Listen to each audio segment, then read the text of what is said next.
其实通常我对战争的那些策略啊、过程、武器、火炮，没有说特别有兴趣去研究。但是我们今天要讲的这场战争，我觉得它已经超越一般战争的所有情况，因为它是两块大陆、两群人。几乎是处在不同时代，但是又这么血淋淋的、无可避免的冲撞。我觉得它当中有非常多复杂的，甚至感人的面向。我们一般说西班牙人怎么征服美洲大陆，一般的印象就好像是一群类似野蛮人的古文明人，然后呢，他们看到西班牙人用大帆船从海上来，然后以为是羽蛇神回归，所以呢，毫无抵抗的就欢迎他们进入他们的家园，然后美洲就这么被征服了。其实知道这样已经很厉害了，我在不久前的印象差不多也是这样。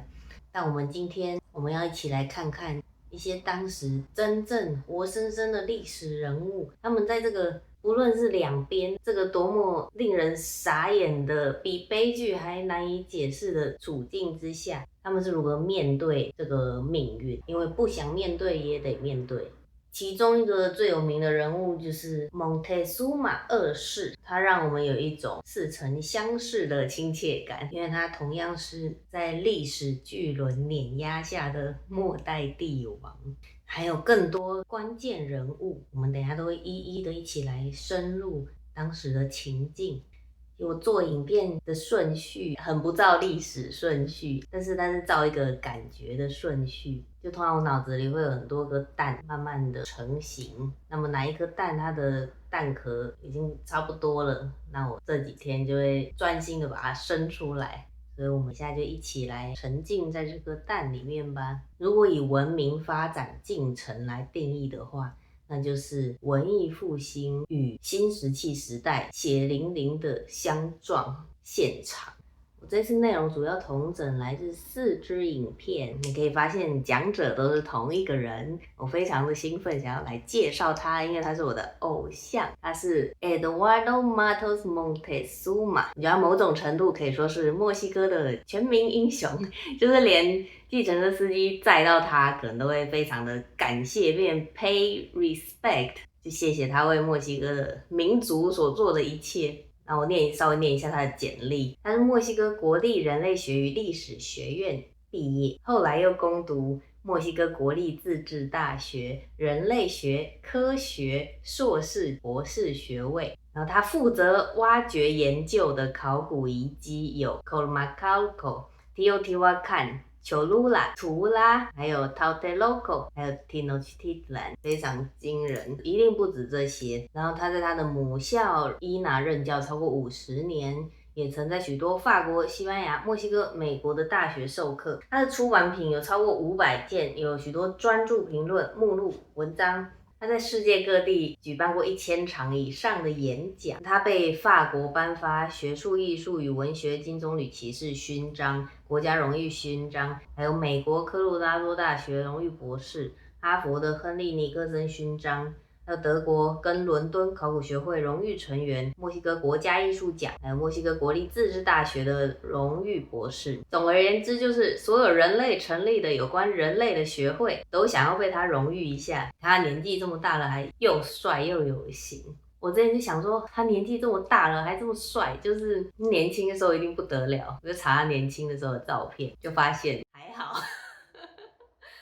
他真的就是像古迹一样，就是越老越美。他讲话非常幽默，冷面笑匠。然后有些直播的讲座，大佬就是这样，后面乱七八糟也不用收，还有狗在那边跑跳。总之，他是现今还活跃的考古大佬。他还有很多超猛的前辈，我们以后有机会也都可以提到。希望他健康长命百岁。我今天自行宣布当他的华语代言人，超爽。好，那我们开始进入正题。其实我们一般熟悉的阿兹提克族或阿兹提克帝国，正确的称法是美西卡，所以我以下都称为美西卡族。那美西卡族他们并不是几千年来一直都在，他们后来这个首都就是现在的墨西哥城这个地点，他们是大概12、13世纪才从北方慢慢的移动下来，他们本来是隶属于另外一个权力下的一个小小美西卡族，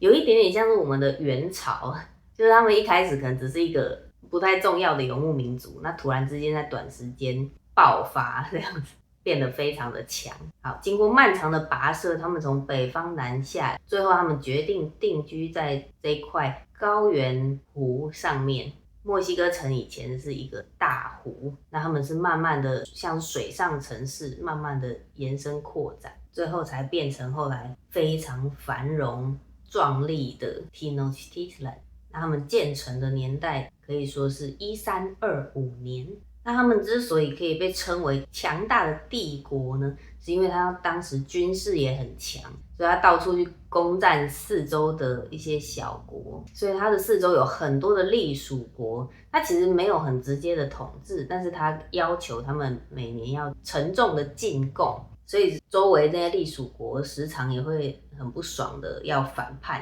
因为想要摆脱这个沉重的压力。所以只要人家反叛，那 Tenochtitlan 就要花很多时间跟心力重新征服摆平他们。这个美西卡族的首都几乎是当时他们神话与宇宙的中心 Tenochtitlan 城，就是现在墨西哥主广场的这个遗迹。他们当时繁荣的盛况，无论是人口、他们的艺术成就，或是城市的发展，几乎都是世界顶级的。西班牙人来的时候，有忍不住留下很多文献，都赞叹简直像梦境一样美得不可思议。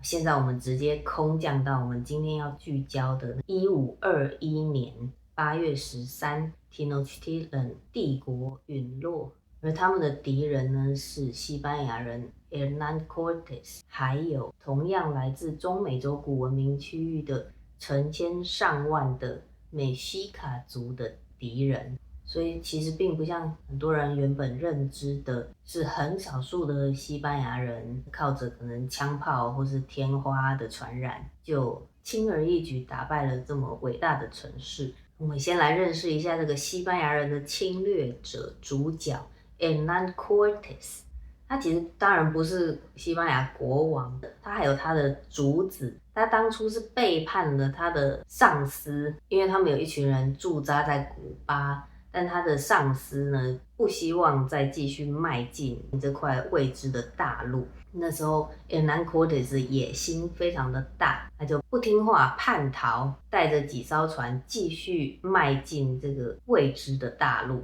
他一开始先是沿着尤加敦的海岸，但是不敢随便上岸，因为岸上有玛雅诸国，非常的好战，完全不欢迎他们。而且玛雅人如果抓住你，他们是真的会把你的心脏挖出来祭神，还有吃你的肉，所以绝不是开玩笑的。所以 Hernán Cortés 第一个靠岸的地方是在科苏梅岛，他呢在这里发出了一些信到岸上，因为不知道为什么有一些迹象呢，7年前有一个船难，那些漂流的水手最后就漂流到了尤加敦岛上。那有些迹象显示这些人好像还活着，在这个浓密的丛林中，那显然就是融入了当地的社会。所以 Hernán Cortés 他发出了一些信，邀请这些同样是西班牙皇帝的子民们回归祖国的怀抱。那其实当然是想要他们帮助他们认识这一块土地，因为他们知道实在太多了。所以 Hernán Cortés 提出了非常好的条件，多么高的头衔，多么大的荣誉，因为他真的非常需要这些人的帮助。竟然岸上真的有白人收到了信，这些最神秘的第一代入驻美洲大陆的白人们。这个人叫做 Jerónimo Aguilar， 他是属于比较无法融入当地社会的，虽然他没有被杀掉，但是他这7年从来没有融入过，他都埋头在读自己的圣经，可能一直希望可以回到以前的家乡，甚至有美丽的玛雅女孩经过，他都还是置之不理，埋头读书。所以我们可以想见，他收到信的时候一定是高兴的跳起来。Jerónimo 上西班牙的船的时候，西班牙的水手几乎认不出他来，因为他晒得很黑，衣服又是穿玛雅的衣服。水手们还问 Jerónimo 说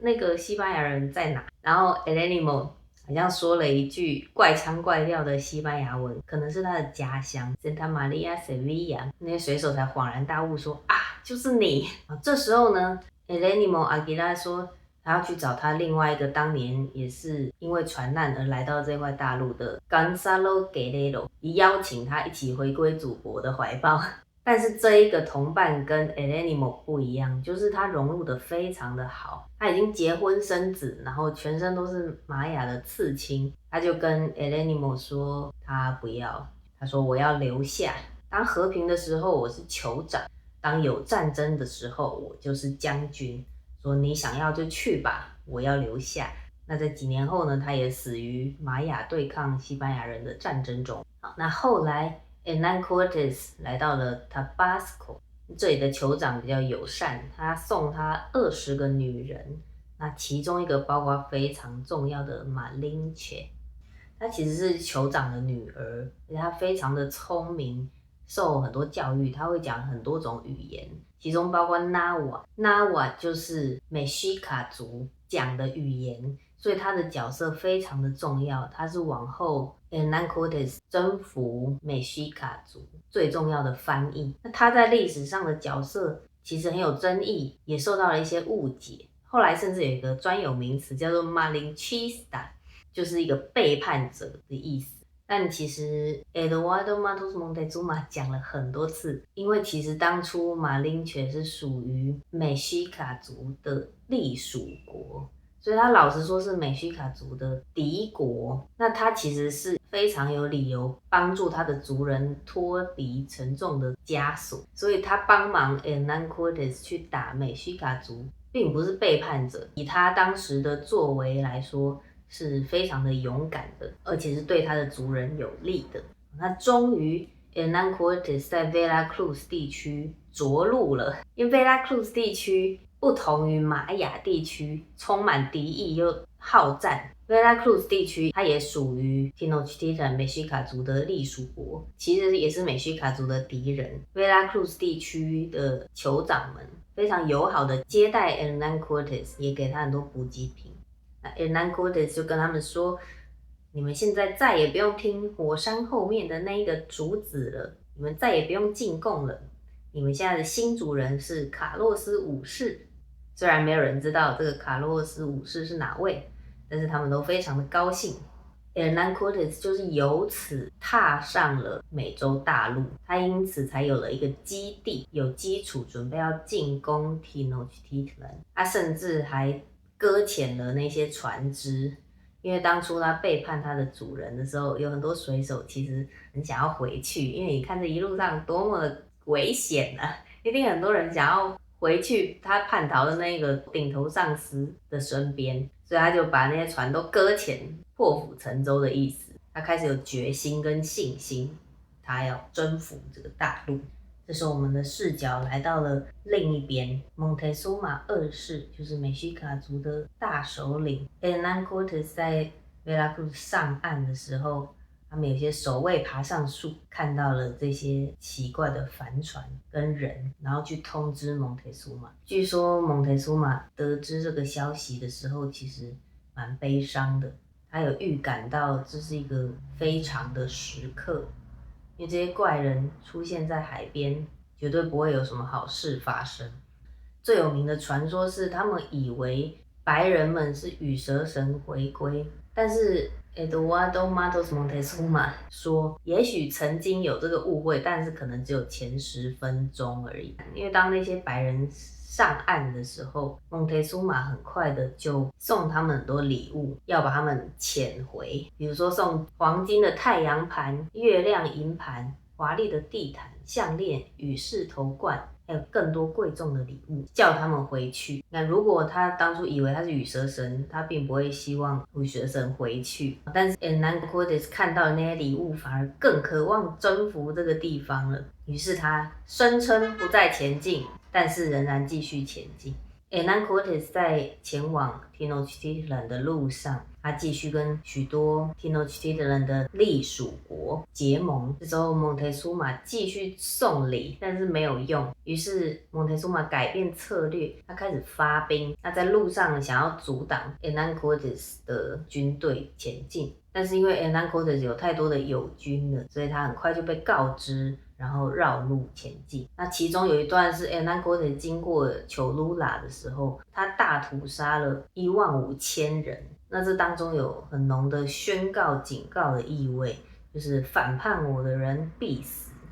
不久后 Hernán Cortés 终于抵达这个梦幻之城 Tenochtitlan。当然一开始还没有发生大战，他们还是有被蒙忒苏玛接待。白人的士兵就驻扎在其中一个皇宫里。但是呢，第一次最惨的偷袭屠杀，当时美西卡族正在进行一个很盛大的祭典，鼓声震天，因为完全听不到外面发生了什么事。然后 Hernán Cortés 就发动偷袭，杀掉了非常多正在专心举行祭典的美西卡族人。那时候很多鼓手正在打鼓的鼓手的手都被剁掉，所以后来很多史书里面那些美西卡族人有偷偷的把这些悲伤的事情记录下来。那后来美西卡族很快的进行反抗，那他们也有得到一些胜利。有一次 Hernán Cortés 还打算要绕跑，带着他所有的军队跟补给品，但是因为 Tenochtitlan 它是一个水上城市，它是有许多陆地跟桥相接起来的，所以当 Hernán Cortés 要绕跑的时候，他一开始以为很顺利，但是后来呢，他的后部就是被美西卡族人拦截下来，因为他那些桥是可以拆的，所以他有一个后部就是完全损失掉了。但是除了这些小胜利呢，美西卡族其实还是很难免的一步一步走向了崩毁的结局。那么 Tenochtitlan 城一路崩毁的原因有几个方面，有精神层面，还有经济、军事，还有疾病。精神层面呢，当时的人们看到了很多不祥的预兆，像是有78个彗星出现在天空，或是神庙无缘无故的起火，感觉像是天在下松节有雨，或是这个城市所处的那个湖水突然变得非常的浑浊，湖底好像出现了双头人的影像，然后也出现了一只鹤，它的头上有个镜子，那个镜子里呢反射出了西班牙人进军的画面。以上这些可能是造谣，但当然它造成的心理影响一定是非常的大。而彗星，因为这些天文的事件是可以计算的，当时的确是有非常多的彗星正在经过天空。那另一个心理的打击就是他们的大祭司跟军事首领蒙忒苏玛，他很快就被俘虏了，他被抓到西班牙人驻扎的皇宫里。那当时美西卡族还在勇猛的反抗，西班牙人很希望他们不要再乱了，所以他们把蒙忒苏玛脖子绑着出来，想要他去安抚他的人民们，但是没有用，因为他们已经任命了下一个王了，所以蒙忒苏玛已经没有任何的权利了，他的身份已经失去了，所以他被他的人民们丢石头，就是完全没有任何说服力或权利。西班牙人的文献里说他是被他自己的人民丢石头杀死的，但其实原住民的史书里是说他是被西班牙人杀死的。那我们推测可能是因为他已经没有利用价值了，那 Hernán Cortés 他们就决定把他杀掉，然后丢到运河里。那当时蒙忒苏玛的继承的下一个王是他的兄弟，但很快的他也得了天花死了，所以这对人民来说是非常重大的打击。那经济方面，因为本来梯城美西卡族他们就是靠周围的这些隶属国去进贡，还有农产品，那现在大家看到它快不行了，当然没有人要进贡了，所以它的经济来源也被断绝了。那军事方面呢，当然美西卡族的敌人不只是800个西班牙人而已，而是有另外7万的敌军是属于已经被他占领或即将被他占领的原住民敌人。然后我们看到梯城它虽然是在一个湖中心，它很好守卫，但其实它同时也很脆弱。它所有的陆地都是用桥来连通控制进出的。那么 Hernán Cortés 他们就想到了一招，因为他们就阻断了来自 Chapultepec 的泉水，是他们整个城市饮水的来源。那整个城市有个十百千万十万17万5千个居民，全都靠这个饮用水，所以据说是撑了2到3个月的时间，但是真的没有办法。那军事上，我们可以想象当时有成千上万的独木舟，还有3艘西班牙人的双轨船在围攻这座城市。那当然还包括了西班牙人各种比较有杀伤力的远距的火炮、火绳枪，还有弓箭手跟骑兵，还有欧洲的战术。那当然还有更重要的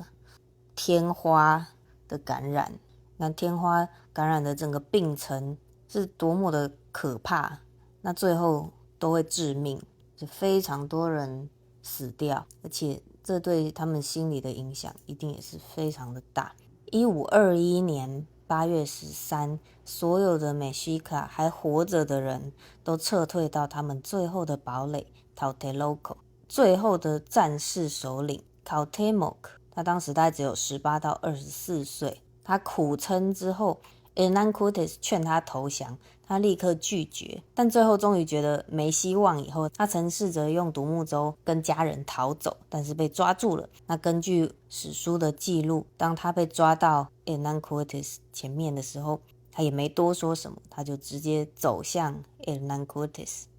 他就说我已经尽力保卫我的家园，但是现在真的没办法了。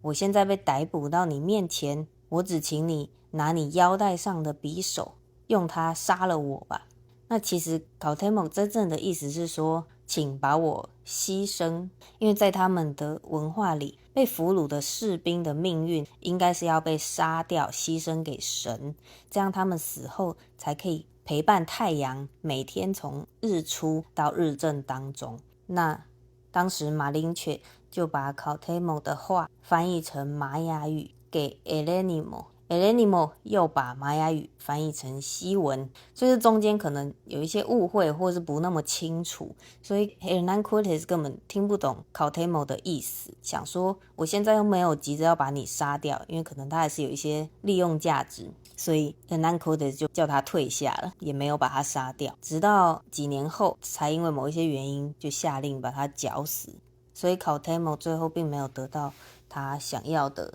有尊严的牺牲。当然，这一切悲剧的发生并不是结束，而是所谓 Mestizo 人的诞生。Mestizo 就是当地的墨西哥原住民和西班牙人的混血。其实墨西哥人的身份认同是他们全部的人都是 Mestizo， 并没有纯粹的原住民或纯粹的西班牙人。这是个痛苦的民族融合的过程的起点，但也是现在这个美丽墨西哥文化的起点。当初很多美西卡族人死了，但还有很多人活着，还有许多的城镇当时还是都继续讲着纳瓦语，直到今天。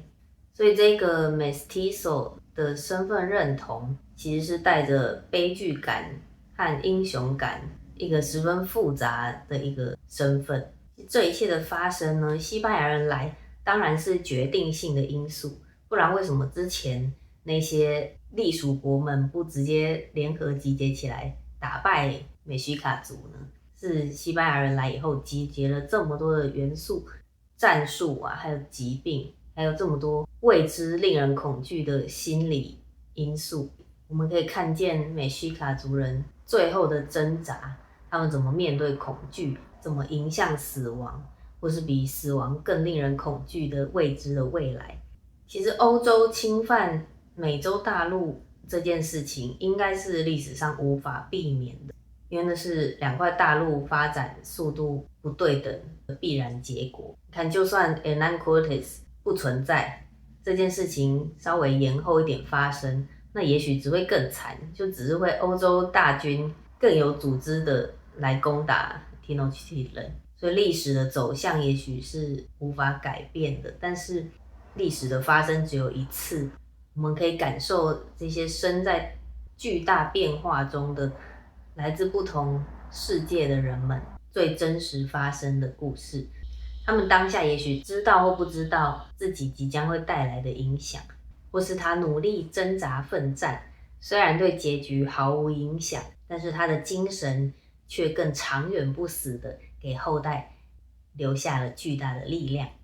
谢谢你和我一起经历这段旅程，也许以后会提到更多往后几百年的继续的民族冲突跟融合，我不知道，我们就看看哪一颗蛋先生下来。谢谢你的收听，我会努力让每一支影片再稍微更好一点点。如果你有任何的建议或是心得，都请留言给我，不要忘记订阅跟按赞，都是给我最大的温暖哦。最后我来一个彩蛋，你有没有发现我们的讲者 Eduardo Matos Moctezuma， 他也叫做蒙特苏马，跟这个末代美西卡帝王蒙特苏马的姓一样。其实很多人问过这位教授，其实一定也很多人有这个好奇嘛，他跟他到底有什么关系？毕竟这些历史啊，还有提诺奇提染城，这些都是 Eduardo Matos Moctezuma 毕生致力于发现与推广的东西。但是他说，其实他不相信宿命，不相信什么命运，这是一个纯粹的巧合。真正该感谢的是当初任命他完成这些挖掘的这些老师们。好呗，今天就到这咯，下次见。